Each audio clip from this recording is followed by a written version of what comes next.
Nous ne sommes pas tous appelés à être premiers au même moment. Sinon, personne ne sera premier. Dans la vie et dans la destinée, certains pendant un temps doivent avoir le leadership et la primauté. Et certains qui seront premiers demain pendant un temps sont des fois troisième, quatrième. Mais Jacob, dès le départ, ne supporte pas être deuxième. Il est blessé par le fait d'être deuxième.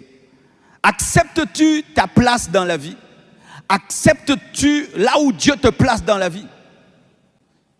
Certains, leur blessure, c'est de voir que quelqu'un est leader et lui n'est pas leader. De voir que quelqu'un est là où il aimerait être, mais il n'est pas là. Alors que pendant un temps, Jacob pouvait laisser Ésaü être le grand frère dans la chair. Mais comme Dieu a dit qu'il allait être le plus grand, Dieu allait se débrouiller. Dieu s'est débrouillé pour que Joseph puisse régner en Égypte.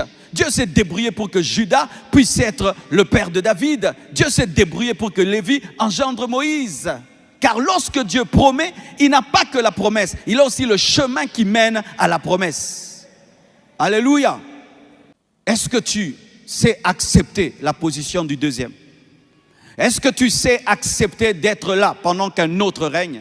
Est-ce que tu acceptes avec joie une deuxième position? Lorsqu'une femme a l'esprit de Jacob, elle ne supporte pas l'autorité de son mari.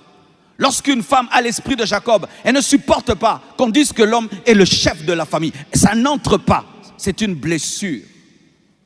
Lorsqu'un adjoint n'accepte pas d'être adjoint, il dérange le leadership du principal et même des petits frères qui n'acceptent pas que tel soit l'aîné de la famille.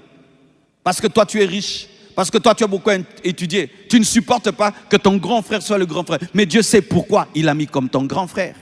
Et si même il y a une prophétie, laisse-la s'accomplir toute seule. La blessure d'être second